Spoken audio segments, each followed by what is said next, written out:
Welcome back, and once again, thank you for trusting me with your full spoiler movie reviews. That thing I do where I watch movies early and then I tell you all about them. As always, I am unpaid and unsponsored. And spoilers, all the spoilers. If you don't want spoilers, you can go ahead and scroll. I won't be offended. Scroll. Okay, here we go. And just so you know, we are now on movie review number 538.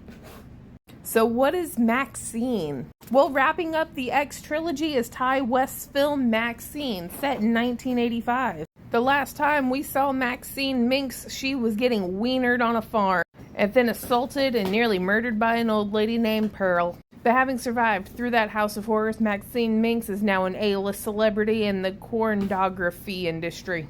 And she has just landed her first role in a horror film, an extremely controversial horror film in the height of the satanic panic.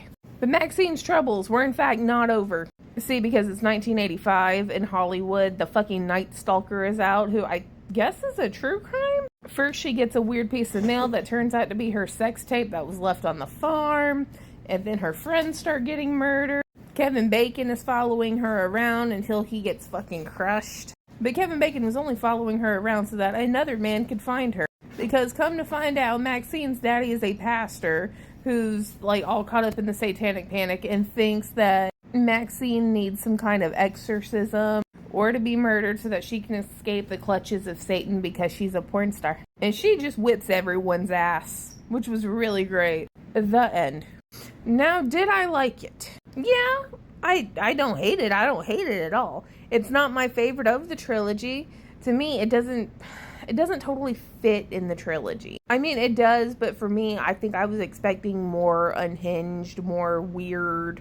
You know, in X, we saw an old lady trying to commit murders, and then in Pearl, we watched her feed her daddy to alligators. So I'm expecting something like on that lines. I think it was her daddy and the alligators. It's been a minute. But I think had MAXXXINE been like its own entity, just like a standalone film, I think it would do really well.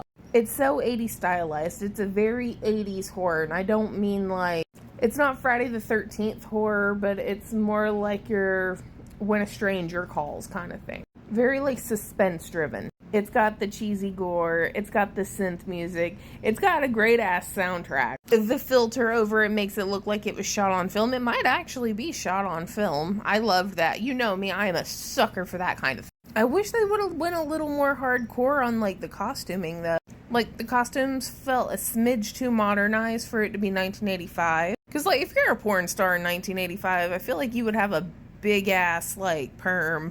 But shit, everybody did a great job. I'm not mad at it. Like I said, it's not my favorite out of the trilogy, but I will accept it as is.